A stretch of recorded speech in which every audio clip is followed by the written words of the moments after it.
All right, welcome everyone. We'll just give people a few seconds to get their audio settled before we start here.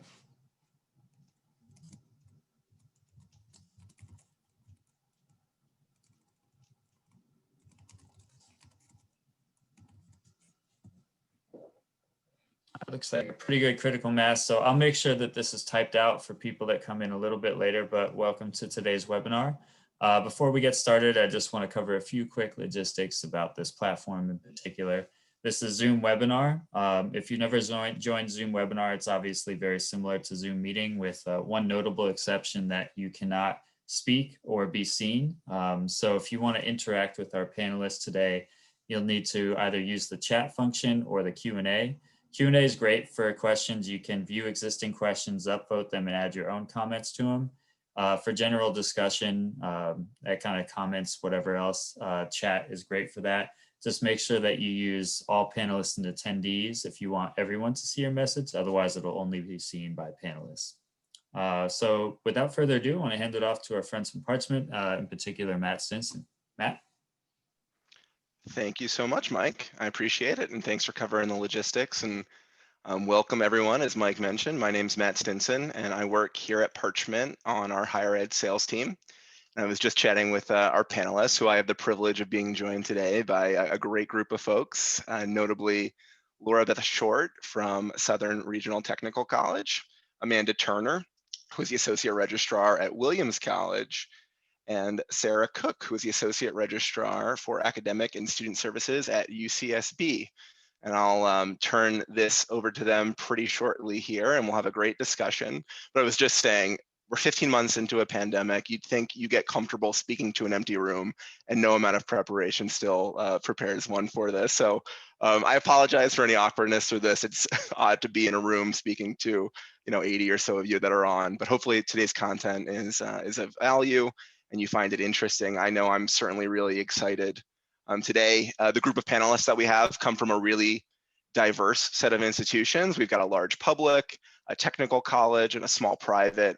So hopefully each of you joining the presentation today will have a little nugget to pull out of this and maybe go implement on your campus. And so I want to thank again Mike and the whole team at ACRO for hosting the webinar. We know that a lot of planning and logistics goes into putting on something like this. As well, thanks to everyone who's joining today. We know it's late May. We know that most of you work either as the registrar or in the registrar's offices. So you're probably either just coming down off of some craziness with end of term processing, or you're just about to crest that hill of crazy end of term processing. So it means a lot that you're able to find 40 or 45 minutes today to join us for the conversation. This will be recorded as well. So if you've got to run, if you're like, you know what, I really can't take Matt's incessant blathering any longer, good news is you could jump off right now. There'll be a recording and you could fast forward to the good stuff, which will happen in just a moment as I turn it over to our panelists. And the topic today, digital diplomas make print diplomas easier, is one that I really find interesting as someone who's worked in the digital credentialing space for the better part of the last decade. And it's interesting to me because this idea, when I first heard it, and it came from one of our customers, that a digital diploma makes a print diploma easier, I was a bit taken aback because it's a little bit counterintuitive to me. On the transcript side of the house, that same phrase applies and makes a lot of sense to me, right? A digital transcript makes print transcripts easier because, in effect, they are substitutes for one another. The digital transcript has really become the prevailing document in recipients today. In fact, across our entire higher education membership, 92% of all of our transcripts go out digitally now. So really over the last decade, we've seen digital transcripts rise and rise and rise, and print transcripts fall and fall and fall.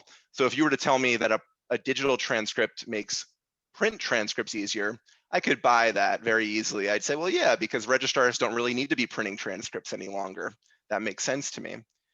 But digital diplomas, on the other side of that, at least not as of yet, generally are not viewed as a substitute to a digital diploma, a print diploma, but rather a complement to. So then how are digital diplomas making print diplomas easier? it seems to me, right, at first glance, that maybe that's just additional work. It's a new process, it's a new offering we have to manage and support. As a registrar who is already juggling a million different other things, what's in it for me, to put it frankly? Why is this something that's going to help me and my staff out? Well, that's what we're going to unpack today with the help of Amanda, Sarah, and Laura Beth. Um, to start, though, I'll cover a little bit of kind of the evolution of diplomas and how we got here. I'll talk about how Parchment is kind of helping institutions in this space. And then we'll have some real life experience shared by our panelists. And if you stick around at the end, a little Easter egg for folks, we're going to tease out a never or rarely before seen new feature that Parchment is making to our Parchment Award platform to hopefully continue to lend more truth to this idea that a digital diploma makes print diplomas easier. But first, a couple quick housekeeping items. So as always, we love feedback, good, bad, or otherwise, and we love getting ideas on what new webinars we'd like to run in the future. In fact, this webinar was born out of one of our customers. And so if you have any suggestions, info@parchment.com is the best way to route those to us.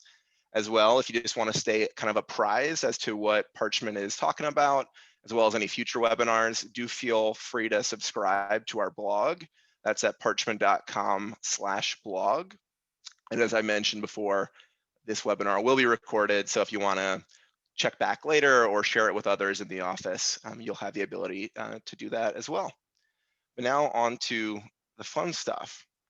So as we've gotten more involved at Parchment in diploma operations, one thing that has become very clear, whether you're dealing with a small private like Williams or a technical college like Southern Regional, is that diplomas are often steeped in like a ton of tradition.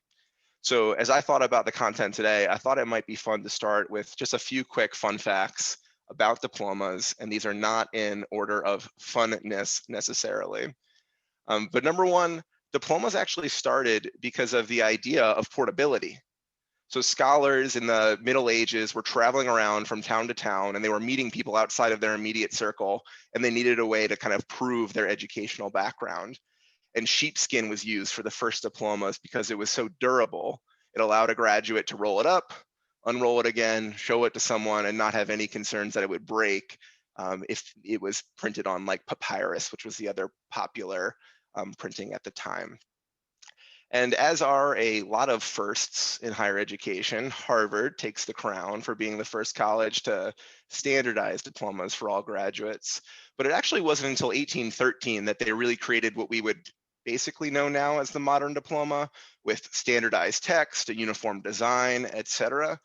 Up until that point, through the 17th and 18th centuries, Harvard would actually provide at their commencement ceremonies a book of arts to the graduating class to represent their achievement. But then at the end of that ceremony, they would actually take it back. And so it wasn't really a way of verifying your degree. It was more of to commemorate the celebration and what you've obtained. And so at that point, prior to 1813, it was actually really complicated. If you were a graduate and wanted to prove it, you would need to hire a calligrapher. You would need to pay the college president at Harvard to actually sign the diploma, and it was a really big mess. I think students today would absolutely tweet about that process and say that that's not exactly what they were expecting. Then comes around 1813, Harvard's got this great idea. We're going to issue a diploma to every graduate. It's going to be on the same paper, the same calligraphy, the same standard, and we're kind of off to the races in terms of the modern conceit of a diploma. And unlike the cap and gown, which is another, steeped in tradition, pomp and circumstance around the commencement ceremony, which began overseas, the tradition of handing out a diploma is actually an American concept, which I thought was a pretty neat tidbit. And the word diploma, again, these are not in the order of funness, because I think this one's pretty fun, is actually comes from the Greek Latin, and it means double folded paper. From the two words, I'm going to butcher this, diplone, which is to fold, and diplos, which is to double. The first African-American to receive a diploma was actually Alexander Lucius Twilight, who graduated from Middlebury College up in Vermont, and that was in 1823. And the first woman to receive a diploma was Catherine Elizabeth Brewer. during a commencement ceremony at Wesleyan College, which was formerly known as Georgia Female College way back in 1840. And so Miss Brewer was one of about a dozen other women who were graduating that day, but she was first alphabetically. So she kind of gets the long tail of history as being the first woman to receive a diploma. I suppose the other woman at that commencement kind of played Buzz Aldrin to Miss Brewer's Neil Armstrong when it comes to the first diploma. And for the better part of the next, 2 centuries, this is kind of where diploma innovation stops. And here's kind of that represented graphically here, history of digital diplomas, obviously not to scale. From 1813 to 2014, there are a couple of innovations, right? There's a ribbon tied around a diploma. There's ultimately the leather-bound folio diploma cover. But it isn't really until 2014 that we see the first major disruption in this space when Stanford University made the first digital diploma available to their graduates. Adoption is kind of slow. It's not really seen in high demand across other universities, and other folks aren't immediately, at least, taking this to their institution. In 2017, the first digital first diploma tool, meaning that every graduate gets a digital diploma offering, became available. As well, a few institutions started to kick some tires around and began experimenting with different applications of the blockchain to issue certificates and diplomas to their learners. But still, it's kind of considered a nice to have. Not a lot of learners are seeing it, and consequently, there's not a ton of demand from learners, and really only a few institutions are engaging. Then 2020 happened.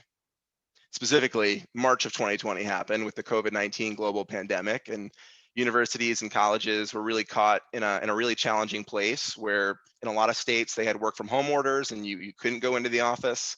And in almost every state, there were bans on large gatherings when May came around. And so the traditional concept of commencement was really thrown on its head. We saw just an incredible rush on our side of the business of institutions who were looking to add digital diplomas last May to complement those virtual commencements.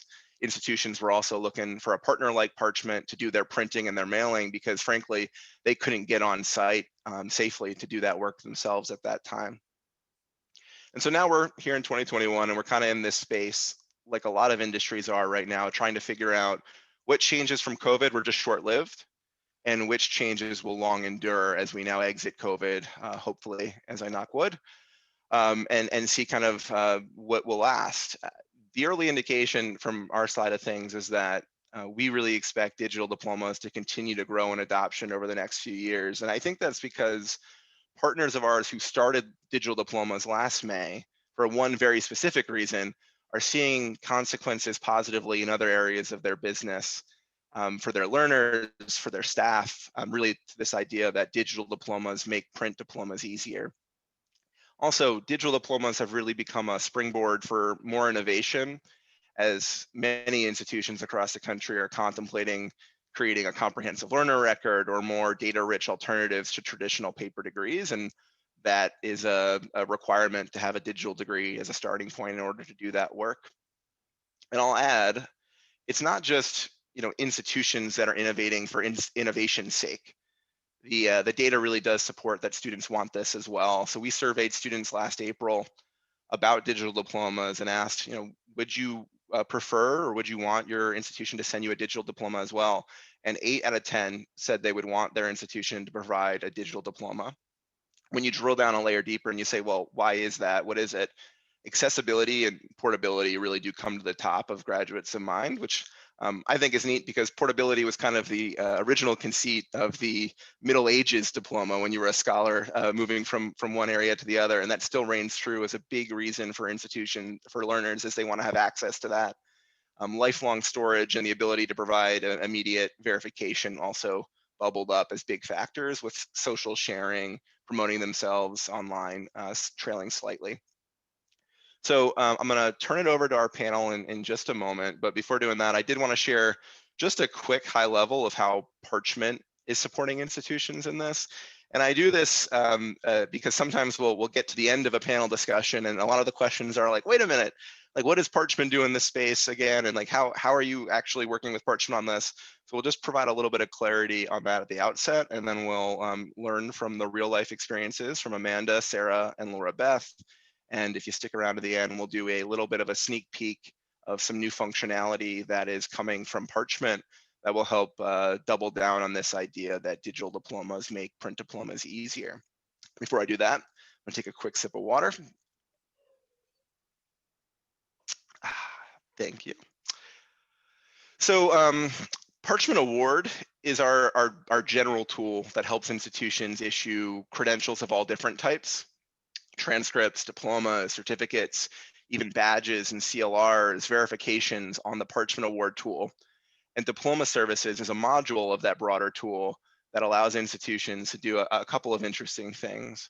One is they can issue in real time a digital copy for every single one of their graduates. It's a standard part of our workflow, and we kind of view it as the tip of the spear, if you will. That digital notification communicates a bunch of other important information to the learner about where their printed diploma is, etc. So that is first. Secondly, Parchment Award Diploma Services allows institutions to actually start to layer in greater depth of information about that diploma. You can communicate course outcomes, skills, competencies. Almost think of this as like an on-ramp to a CLR without a lot of heavy lifting. Learners can share that directly from the application with LinkedIn, Twitter, and Facebook. We've got built out APIs for that. And from an administrative perspective, in real time, when you're uploading the roster to Parchment, you get an immediate kind of view of a digital proof. You can verify it and send it out. And then you get a whole bunch of interesting data about what learners are doing what with their credentials, where they're sharing it, et cetera.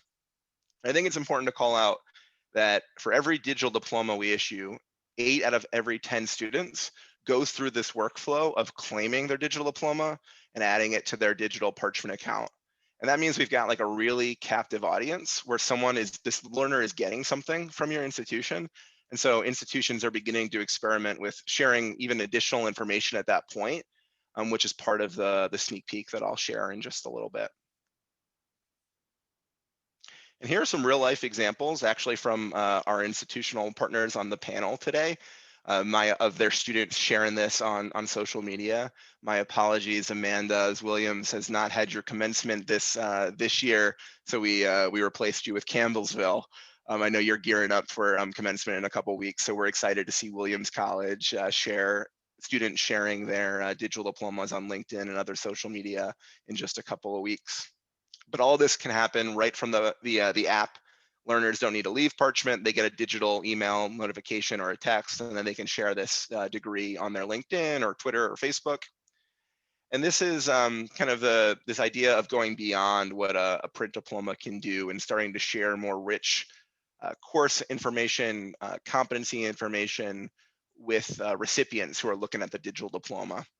And so by sharing information like this, as we see Ivy Tech on the screen here, the hope is that our institutional partners hope to provide their learners with a bit more information to tell a little bit more of a compelling narrative about their actual educational experiences, whether they're in a grad school interview or an interview for a job, and start to tell that richer picture.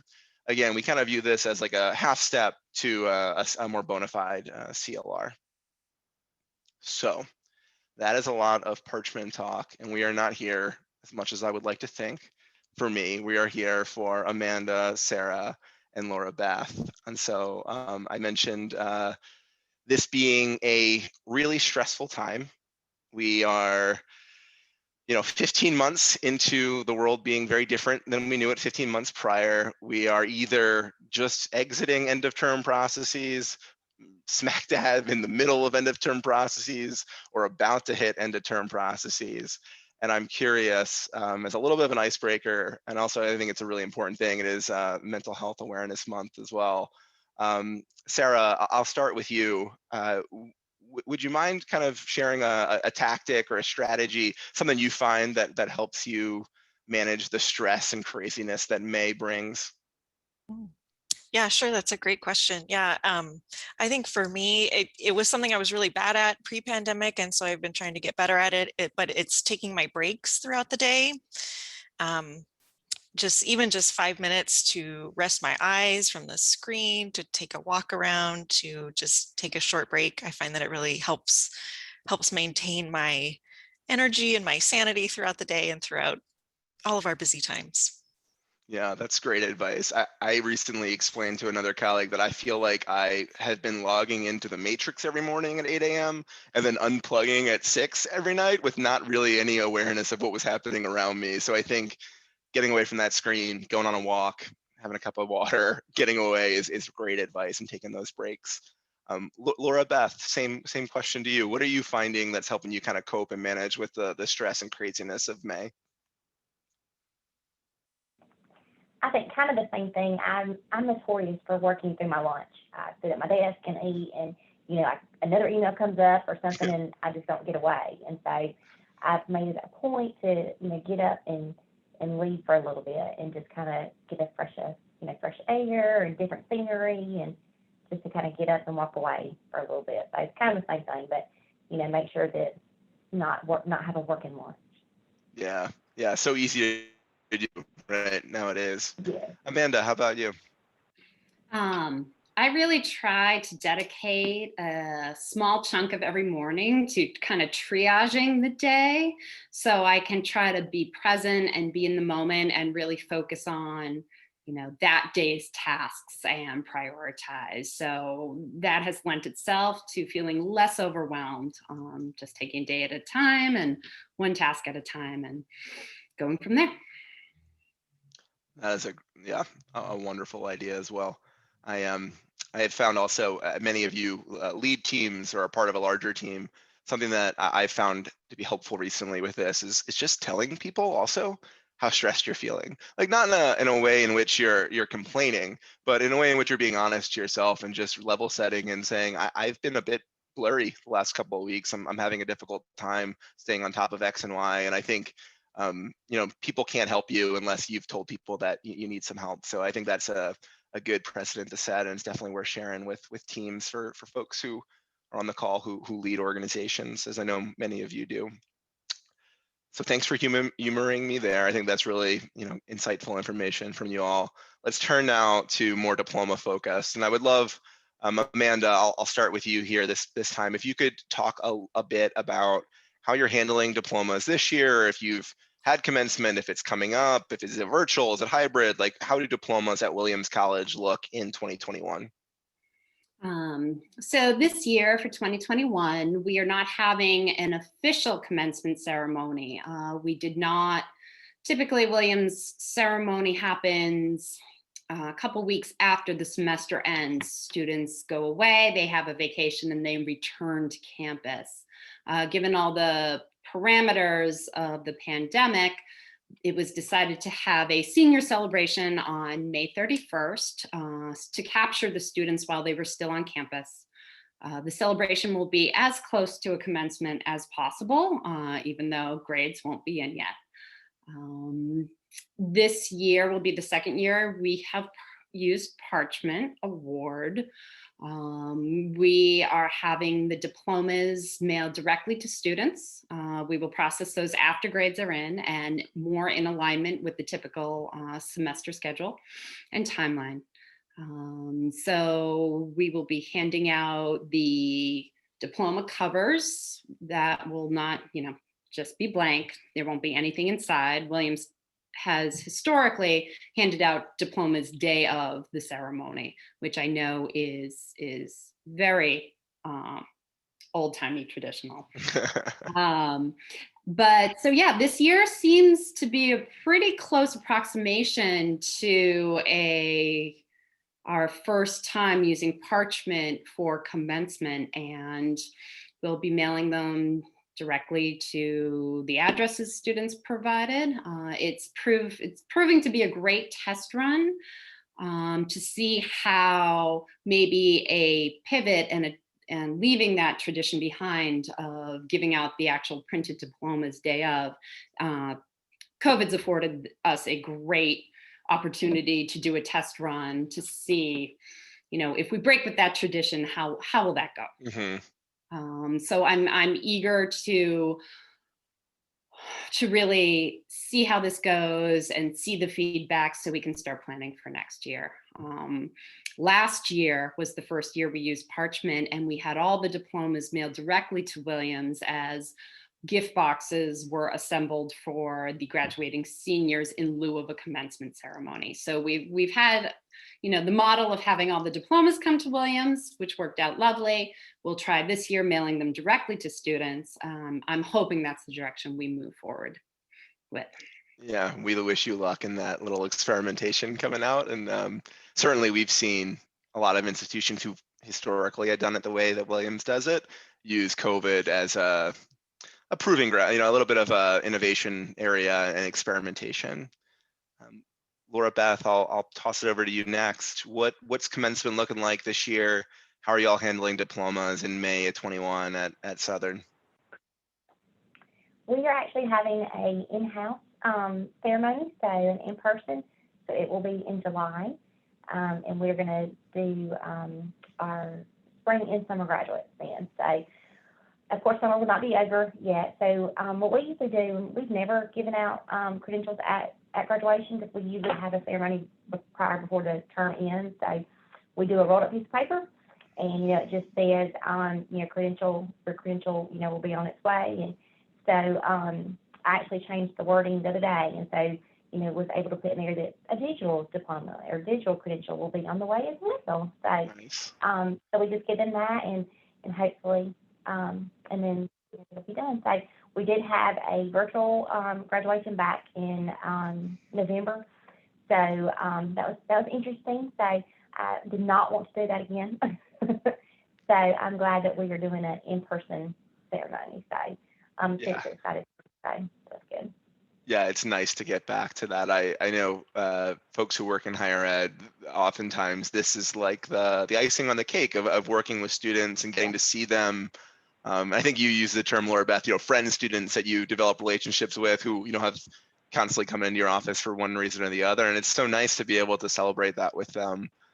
I actually just benefited from this personally. My next door neighbor's daughter graduated from Georgetown University yesterday.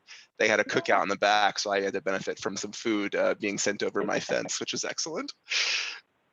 Sarah, talk to me about kind of what commencement diplomas are looking like for you all this May. Sure. Yeah. We had previously done direct mail diplomas to students. So luckily we were kind of already in the position where students were used to having their diplomas mailed after commencement. And actually we went to Parchment Award with fall 2019. That was our first class of students that we had who were receiving the print and digital diplomas through Parchment. So we had already established that pre-pandemic. I think we were pretty lucky. So we've just been able to continue the same process that we had been doing pre-pandemic. We were incredibly lucky in just doing the direct mailing. We actually currently we mail the diplomas as soon as we finalize each class. We're a quarter school, so we have students graduating in each of the 4 quarters. And so as soon as we complete each quarter's graduating class, then we mail the diplomas. So we don't hand them out at commencement, but we are having a kind of a combo hybrid ceremony this year for our graduates. We're having what we're calling a grad walk during finals week of spring quarter, where students will be able to walk across the stage and take photos. And then we'll also be having our virtual celebration, which I believe is June 12th on what would have normally been commencement weekend, and we'll have a virtual keynote speaker and then honoring our graduates. So awesome. a little separated diplomas and commencement, but it's been working quite well for us. I'm actually quite happy. And I think with all of you having this on the horizon, even more thanks for your ability to take the time and join us today. I know all the attendees definitely are appreciative, and I certainly am. So when thinking about, I know a lot of the folks on the call might not be issuing digital diplomas today. They might be printing diplomas in-house. Question first, I'll come right back around to you, Sarah. When you were looking at diploma providers, just kind of in the market, what were the number, 1, 2, or 3 factors that kind of bubbled up at the top as being most important to you, UCSB, and your graduates? Yeah, definitely. I would say top three were, and in no particular order, but digital diplomas were a big thing we wanted to provide. We were getting a lot of requests from students to provide a digital copy. And when we, weren't doing them with our vendor, it was quite difficult to somehow get a PDF copy of a diploma.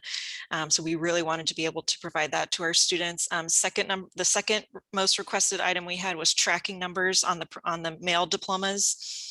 That was the second biggest ask we were getting from our students. And the third, of course, I'm sure everyone is aware of, is cost. Cost to us, cost to our students. So we wanted to be cognizant of that. So those were kind of our biggest determining factors, and digital diplomas were a big part of that.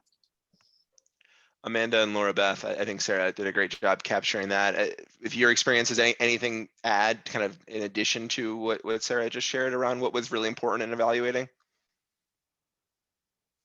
Cool.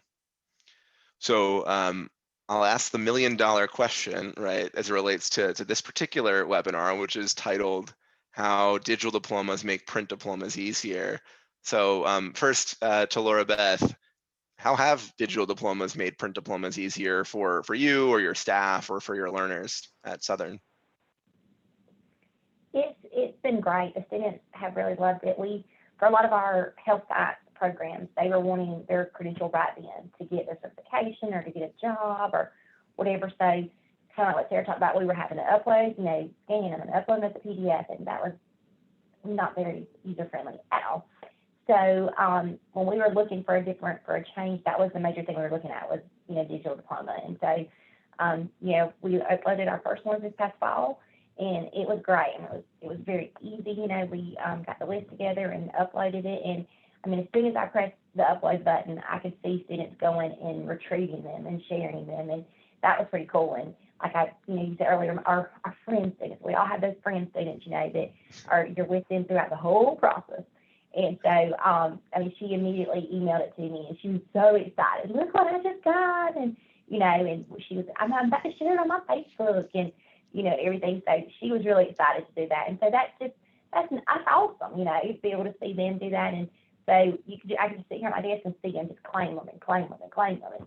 And then just a couple of weeks ago, I had a student that needed it that day for a job interview, and so she didn't live here, so I was able to email it to her. And as soon as I emailed it, she said, "Oh, I got it." And so, it's just been really easy for the student and for us too, because we've not had to figure out how to scan it and upload it and download it and all that kind of stuff you have to do.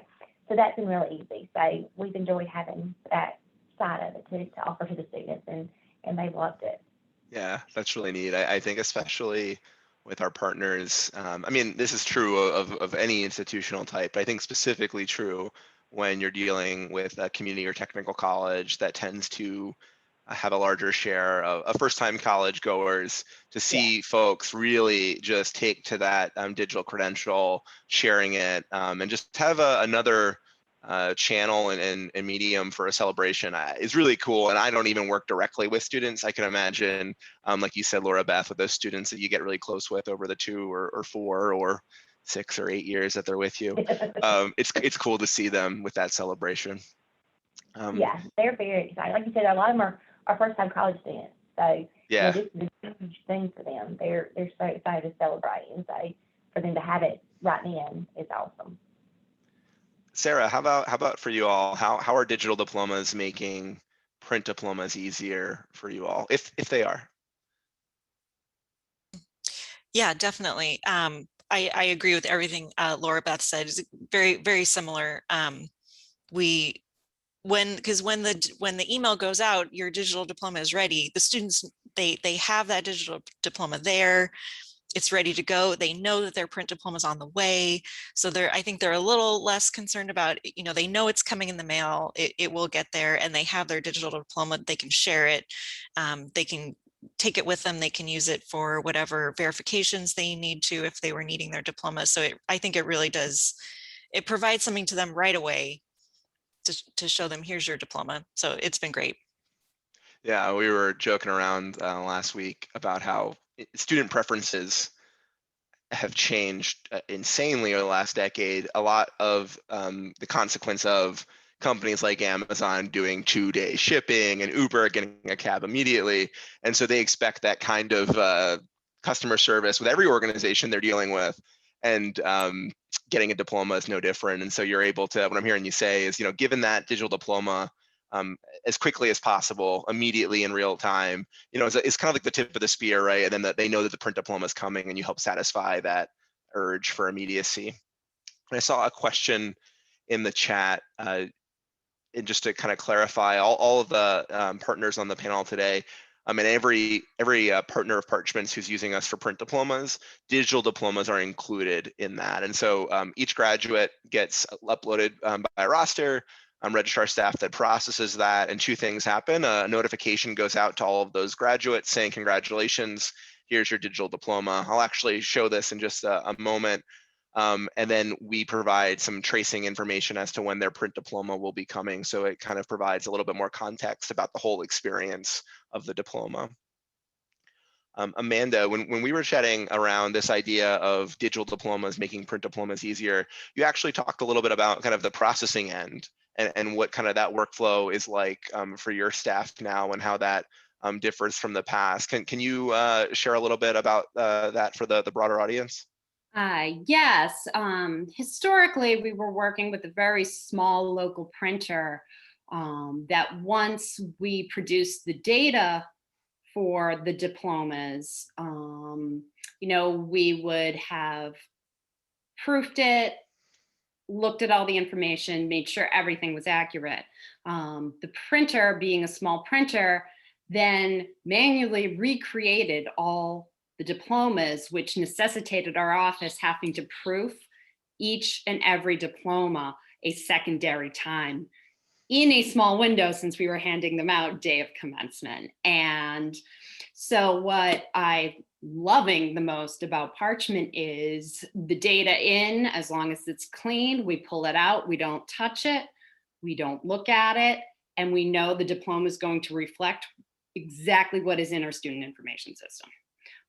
So from a registrar's office perspective, I mean, we still haven't had a regular commencement, so I can't speak to, the complete efficiencies that we've gained, but already that alone, staff had in the past missed some information, parents getting upset with names being wrong.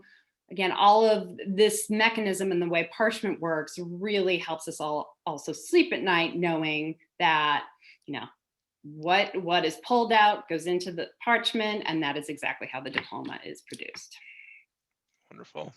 I'm gonna stick with you, Amanda, and you think about kind of rolling this out at Williams.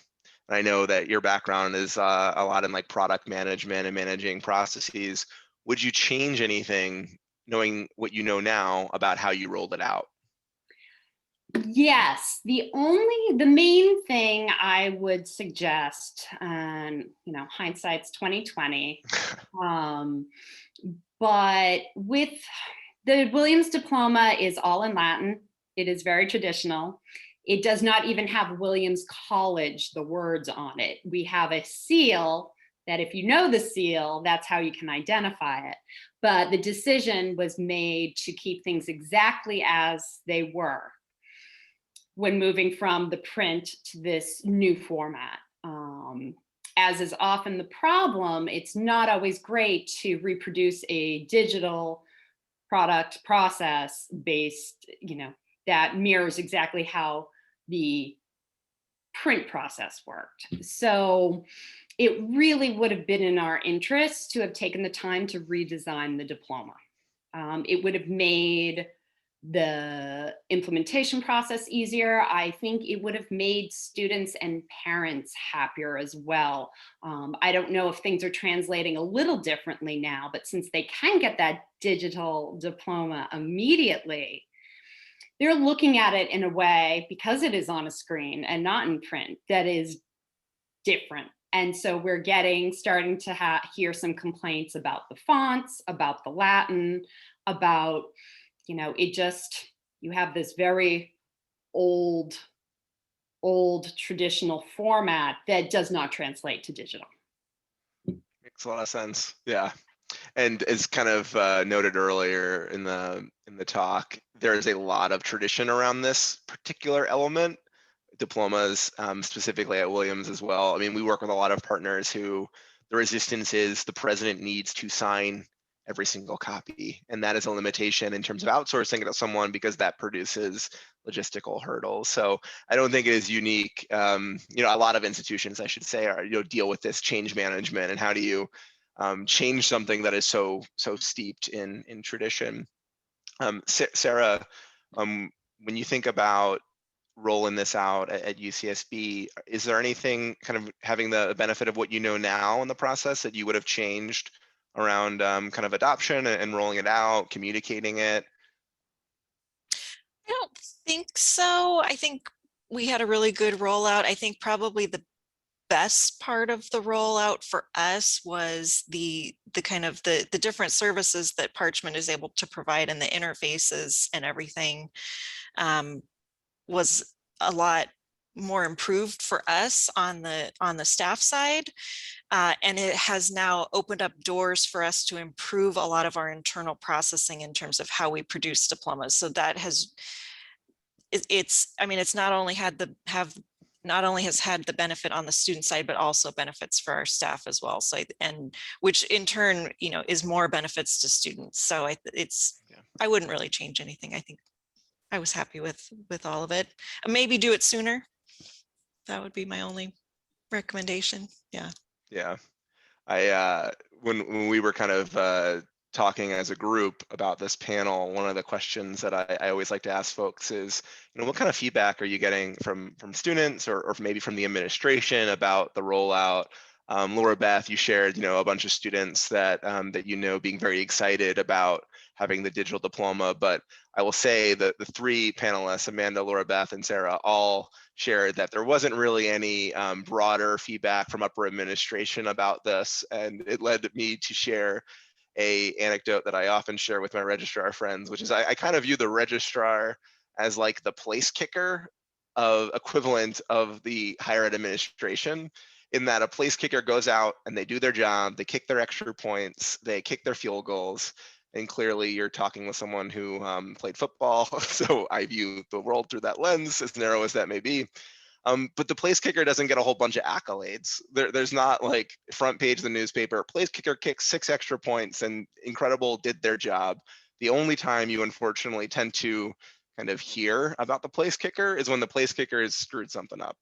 Something didn't go as planned. And so Amanda, Laura Beth, and Sarah all kind of shared that idea or that feeling that, you don't get a lot of high fives. I think, Sarah, you said in your office, you've got that adage that there's no high fives in registraring.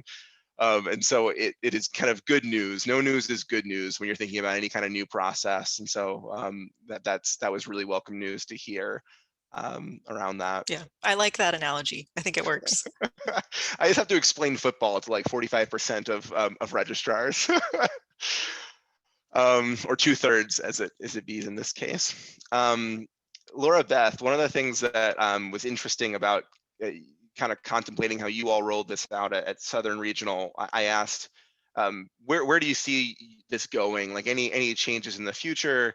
How do you think this will evolve over time on campus? And you talked a little bit about being inundated with Dean's List printing every single term. And this is something that a lot of community college partners we talk to share. Could you talk a little bit about kind of what that entails for your office and how you might see that changing over time? Yeah, so that's what I was saying, the only other thing we really print is the Dean's and President's List. And we do it kind of old school, we do a merge list in Microsoft Word and print them out. And, put the labels on them and print the diploma or print the President's List and Merit's List. And so I think it would be good to add that equivalent for the President's List and Merit's List to Parchment. And that way they could get that digital also. Because that would be something they could share on Facebook, on LinkedIn, on all kinds of different social media that they could share. And so I think that was kind of maybe our next step is to see about printing that digitally also.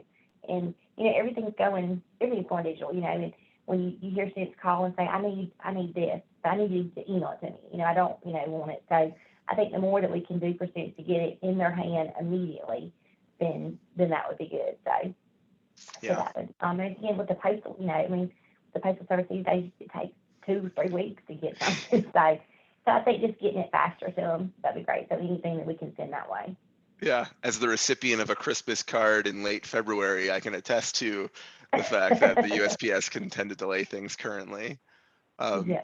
And I think, Laura Beth, what that speaks to as well is this idea that we're working towards and have in practice of a learner account, a credential account with Parchment, where if you've got a transcript, a diploma, a Dean's List certificate, a badge, you as a learner can access that in one easy place. And as administrators, you can process all of those different credentials using one tool versus a disparate, fragmented tool set.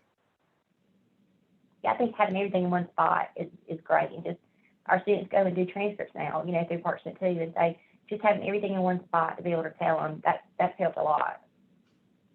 Yeah, and around a question that was asked earlier, do you issue a digital diploma to every student or just those that hand raise? The standard is with Parchment that every student gets a digital diploma for the reasons we've discussed, and then a printed diploma comes later. There are some institutions, Laura Beth, like thinking about the Dean's List, that have moved some subset of their credentialing to digital only and have actually gone away with the paper. We haven't seen that play out yet for terminal degrees or summative degrees like an associate's or a baccalaureate or a master's or a PhD, but we have seen that with certificates.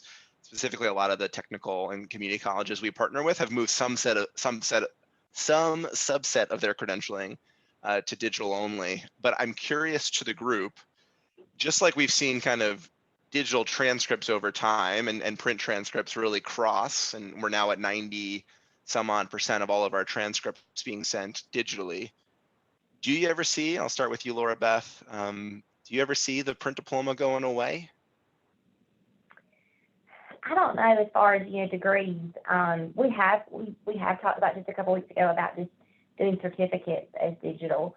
But, as far as degrees and diplomas, it's just as far as our students, they work so hard for that. And a lot of our students, still, they display them on their wall. They display them, at work or whatever, and that's important to them. So I don't see degrees, going away anytime soon, just because that's something they worked hard for and that they want that paper copy.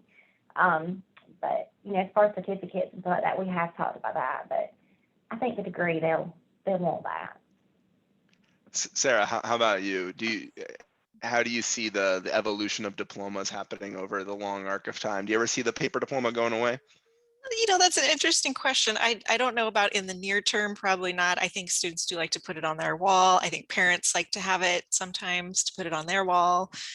So I'm not sure. I mean, maybe eventually, but I'm not sure. I think students still really like it right now. Yeah. Yeah, I would agree. I would tend to agree. I know there's at least one large institution that is experimenting with digital first and print optional, but they tend to be the exception rather than the rule right now. With a keen eye on time, I am going to pivot really quickly to a sneak peek of the feature that I teased earlier. And I've done the thing now that my wife always does, where she's like, you're not going to believe this incredible thing. And then the thing that she tells me is like never that exciting because she's amped it up so much. So probably this will be not as nearly as exciting as we all are excited about it at Parchment. And then I will use the last 5 minutes or so. We ended up going a lot over the 12:45, but or 1:45 Eastern, but that's good. And then I will circle back to a couple questions that were in the chat. So I am going to pull up on my screen the point in the flow. If I'm a learner, I have just graduated, I'm going to get an email and a text notification, and every graduate gets this who uses Parchment Award for diplomas, letting them know that they've got the ability to now claim their digital diploma.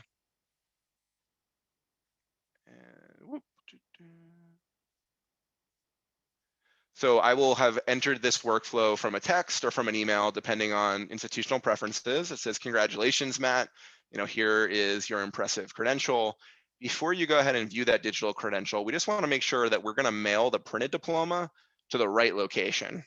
Because oftentimes we hear from registrars, when you apply for graduation, it's like 2 months before commencement, and now we're 6 weeks post commencement because we've conferred degrees, and a lot of our learners are moving about, and we're shipping these to stale addresses, we're getting return mail, and our students are frustrated. And so we're using this point in time because we have a captive audience. We have 80% of your learners are going through this workflow and are actually engaging with Parchment at this point in time to confirm that address with them. So we're saying, hey, Jessica, this is the address we have. Does this look right? She can then say this looks correct, and she'll move on to the rest of her digital flow. Or she could say, no, Parchment, you know what? I need to edit this address.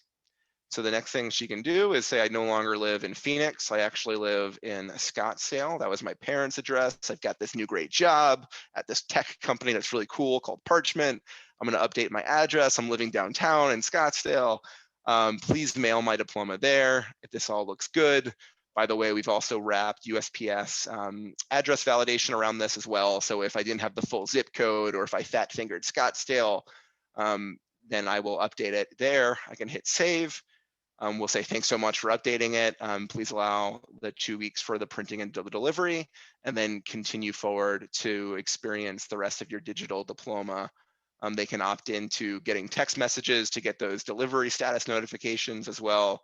And then there's a whole bunch of things that I won't dwell on here, but they can download their digital diploma, so it's a secure PDF. They could share it on LinkedIn, Facebook, or Twitter. They could copy the link and embed it on a resume. A whole bunch of things here, and a bunch of analytics that then flow back to the registrar's office. But this is new. It is coming the back half of this year, and we're really excited about it, because one of the things that registrars say the most is, no matter how many times I email my students about this and I'm saying, please update your address, please update your address, and it takes time and energy, students ignore 90% of emails that come from anyone, not just the registrar's office. And this is a way of, hey, we're giving something, and there's an idea of reciprocity. We're engaged. Will you update your mailing address? So hopefully that's exciting to folks on the panel. Hopefully that's exciting to folks who are contemplating this.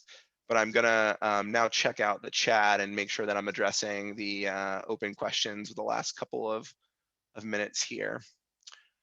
So one question was, is there a limit as to how many digital copies one can obtain? So I'm gonna think that that means like an individual learner.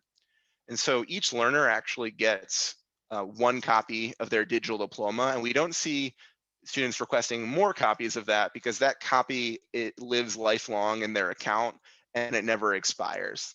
The only instance of expiration would be you as a registrar realize, oh gosh, Laura Beth Short should have never gotten that degree. Actually, she actually didn't meet the requirements, and I need to revoke that now, and I could do that digitally through the app. But otherwise, Laura Beth will have her digital diploma. She'll have that secure link. She can embed it on LinkedIn, Facebook, or Twitter, and she'll have it for life. On the print side of the house, Parchment provides one free print diploma copy if it shows up damaged, or I don't know if the USPS bends it and sticks it in your envelope, even though in your mailbox, even though it says do not bend, or if it rains and it gets wet, they can just contact Parchment customer support and we'll issue a free copy of that immediately to them. There's a question about learning objectives on diplomas, and person is wondering, have we done anything specific regarding programs like nursing? For instance, nursing grads apply for certain board exams for states, and there are competencies that must be filled out. So I do not know offhand if we've worked with institutions that are doing this for nursing, but the kind of pivot point of where that data flows is we have a partnership with an organization called Credential Engine. And so if you have course competencies or outcomes anywhere, living in a database on campus, if you publish that data to Credential Engine's Credential Registry, it's a nonprofit, it's free to do. We have an API that syncs that data and surfaces and shares all that information. So if you had that information around the nursing program, we'd certainly be able to capture that and demonstrate it in the digital diploma. Another question was, can the panelists comment on whether their president signed each mailed out diploma? you alone, and then with Parchment. So I guess they're wondering, how do your respective presidents actually sign their diplomas? So Amanda at Williams, I'll go to you first. Yeah, the president does not sign individual diplomas. Part of the diploma design is her signature or their signature on the diploma. And Laura Beth and Sarah, I think that's the same for both of your organizations as well. Yeah, so we work with our partners during implementation to figure out all the different templates that map to all the degrees that you issue. And a part of that information gathering is getting a high resolution image of the president's signature, board of trustees, whomever is actually signing that. And then we create a digital template that has all those signatures. That becomes the static document that lives in your Parchment application. And then you load learner data into that template, which will drive all the dynamic information on that degree. Things like your first name and last name, your major, any relevant honors, et cetera. So that all that happens kind of auto-magically behind the scenes when you upload that to the Parchment roster. Do you send digital diplomas to students? Okay, so this question is around holds. And I know several states, California, maybe one, Florida as well, are making it so that you cannot withhold an academic transcript if you have a financial hold or other obligation. This question is around digital diplomas. If I have a financial hold or otherwise, how do each of your institutions handle distributing a digital and print diploma? Sarah, I'll go to you first. Mm-hmm. Yeah, we are allowed in California. We do have a law where we cannot withhold the transcript for a financial hold, but we can withhold the diploma. So we do withhold both the print and the digital diploma if there's a financial hold, mainly to encourage the student to resolve that hold. And then when it is resolved, we will issue both the print and digital. Got it. Laura Beth, how about you all at Southern? Yeah, we do not release anything if they have a financial hold. I know one of on the upload that we upload to Parchment, an option in the spreadsheet is if you have a hold, you can check it there. So we upload everybody, and then so if the student's in there, and then once the student pays the hold, that way we can just check it and it goes off. So we've already done all the behind the scenes work and everything's on there. So, but we don't release it until they pay the hold. Amanda, how's it work at Williams? So we've managed it last year in the same manner that Sarah described. Awesome. So we are basically at time. I'm gonna share just a couple bits of information to leave people with, and I want to first thank Sarah, Laura Beth, and Amanda for your participation on this. I am so appreciative that you took the time out of your busy Mays to help us out. And I think maybe next time when we do a webinar on diplomas, we'll pick a month aside from May to talk about it. But thank you so much for your time. And if I could as well, thank all of the attendees. And if I could leave you with one thing as a takeaway, every year Parchment does a user conference called Parchment Connect. And this year, as we did last year, we'll be doing it virtually. And it's taken place in a couple of weeks on June 8th and June 10th. So we've got 2 days of programming. We've got a really awesome set of folks coming to talk on a broad range of topics. Tuesday's sessions will be dedicated around college pathways. We've got Dr. Nathan Grah from Carleton College talking about US demography and how demographic changes are impacting higher education and what's looming on the horizon, especially if you think about kind of changes in the Northeast and the Midwest. That'll be awesome. On the 10th, we've got Tom Green from Acro talking about how you can implement CLRs on your campus. We've got George Koo, who actually kind of wrote the book on high impact practices and research, talking about what high impact practices are and why they're important to your learners. So I cannot recommend this enough. It is not entirely a Parchment commercial. So whether or not you're an active user of one of our tools, exploring or absolutely want nothing to ever do with us, the content I think will be valuable, and you'll be able to pull some nuggets out of there, and you can register on events.parchment.com. And I will answer any remaining questions that kind of came through the chat that I didn't get to, we'll follow up in our email. So if there's a question that you put out in there in the chat that I didn't get to, I apologize, but we'll do a write-up and get back to you. So thank you, everybody. Really appreciate everyone's time.